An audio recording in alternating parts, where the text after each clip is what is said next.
बिस्मिल्लाहिर्रहमानिर्रहीम। अस्सलामु अलैकुम everyone. My name is Hadiqa Saleem and welcome back to my channel. इंशाअल्लाह आज हम ज़ादुत तालिबीन में हदीस नंबर 5 से आगाज़ करेंगे। कल हमने 1 से लेकर 4 तक के हदीसें पढ़ ली थी। अल्लाह ताला से दुआ है कि अल्लाह ताला इस पढ़ने पढ़ाने को अपनी बारगाह इलाही में कबूल व मंजूर फरमाए। हमें इन हदीसों पर अच्छी तरीके से अमल करने की तौफ़ीक़ अता फरमाए, दूसरों तक पहुँचाने की सलाहियत नसीब फरमाए और ये हदीसें हमें अच्छी तरीके से याद हो जाएं। तो हदीस नंबर 5 देखिए, अल हयाउ शोबतुम मिनल ईमान। अल हया शोबा यानी हिस्सा है, मिनल ईमान ईमान में से। हया ईमान का एक हिस्सा है। अब इसके तशरीह को देखिए कि हया एक ऐसी सिफत है जो इंसान को नेकियों की तरफ राग़िब करती है और बुराइयों से रोकती है।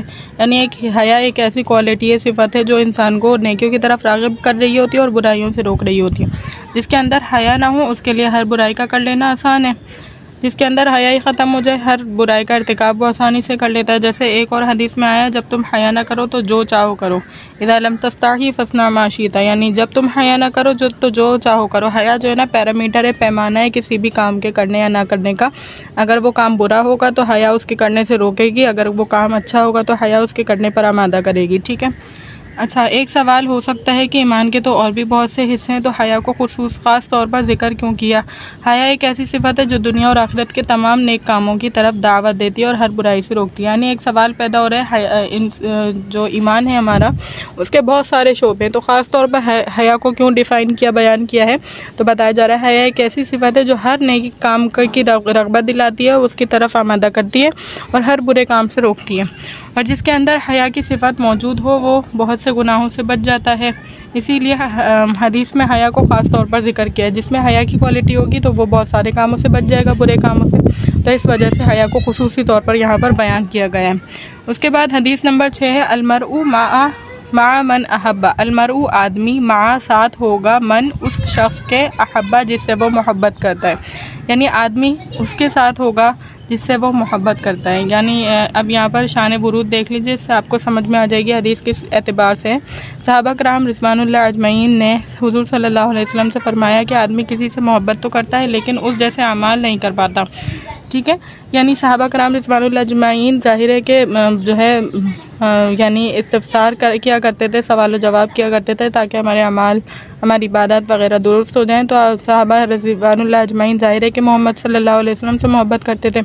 तो फरमाया कि आदमी किसी से मोहब्बत करता है लेकिन उस जैसा नहीं हो पाता, या उसके जैसे ही आदात व अतवार को इख्तियार नहीं कर पाता, तो उसका हशर कैसा होगा। तो आप सल्लल्लाहु अलैहि वसल्लम ने हदीस इरशाद फरमाई कि आखिरत में हर शख्स उसी के साथ होगा जिसके साथ वो मोहब्बत करता था। हज़रत अनस रज़ियल्लाहु अन्हु फरमाते हैं कि सहाबा रज़ियल्लाहु अन्हु को दुनिया में किसी चीज़ से इतनी खुशी नहीं हुई जितनी इस हदीस के सुनने से हुई। यानी सहाबा कराम रिज़वानुल्लाह अजमईन क्योंकि मोहम्मद सल्लल्लाहु अलैहि वसल्लम से बहुत मोहब्बत रखते थे, अब उन्हें इस बात में तरद्दुद पेश आया कि हम मोहब्बत को करते हैं, हालांकि उनके अमाल बहुत बेहतरीन थे, लेकिन उनमें ये आजिज़ी की अलामत है कि इतने अमाल करने के बावजूद अपने अमाल को जो है वो कम समझते हैं और बहुत हक़ीर समझते हैं, और कह रहे हैं कि एक आदमी किसी से मोहब्बत करता है, मोहम्मद सल्लल्लाहु अलैहि वसल्लम से हम मोहब्बत करते हैं, लेकिन उन जैसे अमाल नहीं कर पाते, तो हमारा हशर कैसा होगा, हम क़यामत के दिन किसके साथ होंगे। तो आप सल्लल्लाहु अलैहि वसल्लम ने फरमा दिया, अलमरउ मा मन अहब्बा, यानी आप जो आदमी है वो उसी के साथ होगा जिसके साथ उसने मोहब्बत की। इसी वजह से कहा जाता है अगर जो है गैर मुस्लिमों से, यहूद व नसारा से मोहब्बत की जाएगी, उन जैसे बनने की कोशिश की जाएगी, तो हशर भी फिर उन्हीं के साथ होगा, क्योंकि आदमी उन्हीं के साथ होगा जिससे उसने दुनिया में मोहब्बत की, जिसको दुनिया में उसने रोल मॉडल बनाया, तो आखिरत में भी उसी के साथ मौजूद होगा। सही।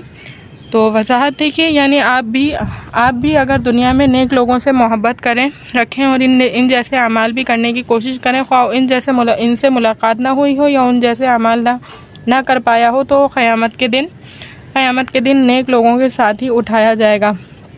यानी जैसे कि हमें सहाबा कराम रिज़वानुल्लाह अजमईन उस दौर में मौजूद थे, लेकिन अब जब जितने भी मुसलमान हैं जो उम्मत मुहम्मदिया के मानने वाले, यानी उम्मत मुहम्मदिया हैं और नबी करीम सल्लल्लाहु अलैहि वसल्लम के मानने वाले हैं, हमने नबी करीम सल्लल्लाहु अलैहि वसल्लम को बेआईन ही नहीं देखा, लेकिन हम उनसे मोहब्बत करते हैं, उनके अमाल की पैरवी करने की कोशिश करते हैं, तो हमारा जो है यानी हमारे अमाल हम उन्हीं के साथ होंगे इंशाअल्लाह। अलमरउ मा मन अहब्बा, अगर हम उनकी पैरवी करेंगे, उनके सुन्नतों पर अमल करेंगे, उनके हुक्मों और तालीमात पर अमल करेंगे, तो हमारा हशर भी उन्हीं के साथ होगा जिनसे हमने मोहब्बत की।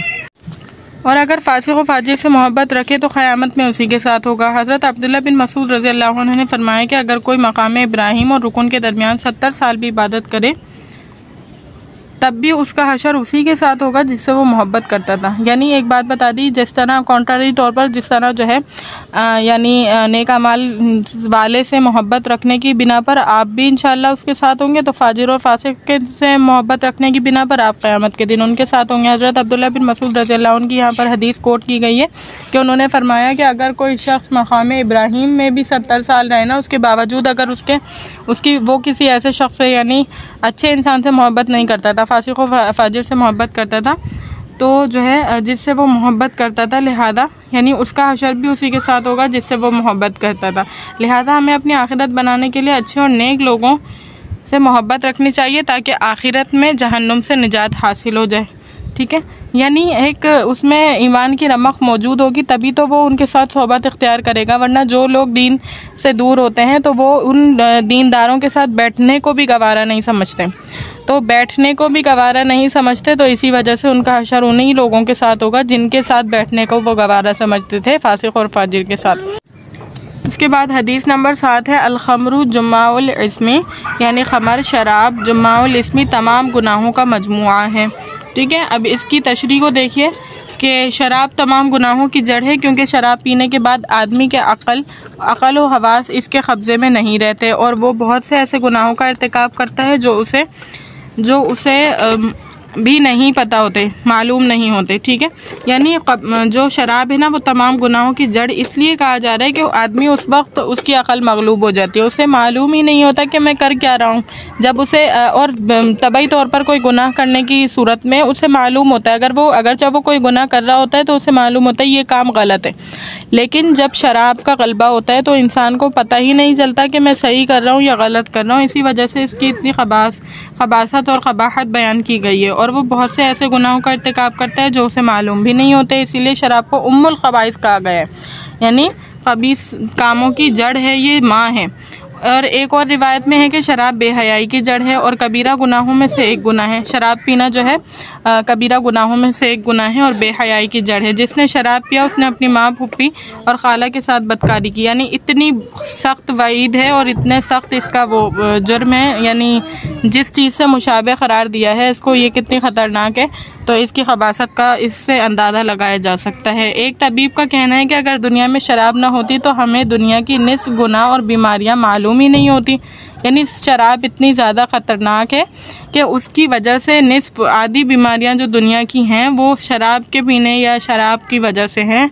अगर वो नहीं होती तो ना हमें उन जो बीमारियां भी मौजूद हैं उनमें से आधी जो 50% है वो इस वक्त मौजूद नहीं होती बीमारियां, और जो है गुनाह मौजूद नहीं होते। दुनिया में अक्सर गुनाह शराब की वजह से सरजद होते हैं, क्योंकि आदमी शराब पीने के बाद होशो हवास से बेगाना हो जाता है। जितने भी एक्सीडेंट होते हैं, कितने जो भी बुरे क्राइम्स होते हैं, जराइम होते हैं, वो तमाम शराब पीने की वजह से होते हैं, क्योंकि इंसान की अकल मगलूब हो चुकी होती है, उसे नहीं समझ में आ रहा होता है कि मैं क्या कर रहा हूँ। उसके बाद हदीस नंबर 8 है अल अनतु मिनल्लाहि वल अजलतु मिनश शैतानी, यानी बुर्दबारी अल्लाह ताला की तरफ से है, वल अजलतु और जो जल्दबाजी है मिनश शैतानी, शैतान की तरफ से है। यानी हदीस का मतलब यह है कि किसी काम को सोच समझकर उसके तमाम पहलुओं पर गौर व फिक्र करके और अंजाम को मद्देनज़र रखकर करना, ये अल्लाह ताला की तरफ से, और अंजाम पर गौर फिक्र किए बगैर जल्दबाजी करना से काम शुरू कर देना, इसी तरह काम करने के दौरान जल्दी करना, ये शैतान की तरफ से। ठीक है, यानी कहा जा रहा है कि इंसान गौर व फिक्र करके कोई काम करे, उसके जो नतीजे हैं उसको मद्देनज़र रखे, तो ये सब अल्लाह ताला की तरफ से। और शैतान का अमल क्या है कि शैतान किसी भी काम को जल्दी से शुरू कर लेता है, और शैतान के जितने भी पैरोकार हैं, शैतान को फॉलो करने वाले हैं या शैतान की मुशाबिहत मुमासलत रखने वाले लोगों को यहाँ पर जो बताया गया है कि उनका भी यही अमल होता है कि वो किसी काम को गौर व फिक्र किए बगैर, उसके अंजाम पर गौर किए बगैर उसको शुरू कर देते हैं, या फिर जो है इसी काम के करने के दौरान जल्दी करना या जल्दी काम वो करते हैं, उस काम को करने की कोशिश करते हैं बिला सोचे समझे, ये शैतान की तरफ से। अलबत्ता नेक काम शुरू करने में जल्दी करना चाहिए, क्या पता आइंदा मौका ना मिले, तो ये ख्याल के नेक अमाल के दौरान जल्दबाजी करना ये मज़मूम है, बुरा है। यानी नेक काम के दौरान जो है जल्दबाजी करना ये अच्छा अमल है, क्योंकि हो सकता है कि ज़िंदगी मोहलत ना दे और फिर उसे नेक काम करने की फ़ुर्सत ही ना मिले। तो इस वजह से इसमें नेकी में जो है सबकत करना और जल्दबाजी करना ये अच्छा है, बुरा नहीं है। इसको मजमून समझना बुरा है। मसलन कोई शख्स नमाज़ पढ़ना चाहता है तो नमाज़ को जल्दी शुरू कर देना ही पसंदीदा है, लेकिन नमाज़ शुरू करने के बाद नमाज के दौरान नमाज के अरकान अदा करते हुए जल्दबाजी करना शैतान की तरफ से, क्योंकि नमाज के हर रुकन को इत्मीनान और सुकून से अदा करना ज़रूरी है। तादील अरकान ज़रूरी है, हुस्न इबादत है। तो इस वजह से नमाज को शुरू करना, ये इसमें जल्दबाजी करना ये तो मुस्तहसन है, लेकिन नमाज शुरू करने के बाद उसके अरकान को जल्दी अदा करना ताकि नमाज जल्दी से हो जाए, तो ये गलत है। उम्मीद करती हूँ लेक्चर अच्छे तरीके से समझ आया होगा। अल्लाह ताला से दुआ है कि अल्लाह ताला इस पढ़ने पढ़ाने को अपनी बारगाह इलाही में कबूल मंजूर फरमाए। व आखिर दावाना अनिल हम्दुलिल्लाहि रब्बिल आलमीन। अस्सलामु अलैकुम।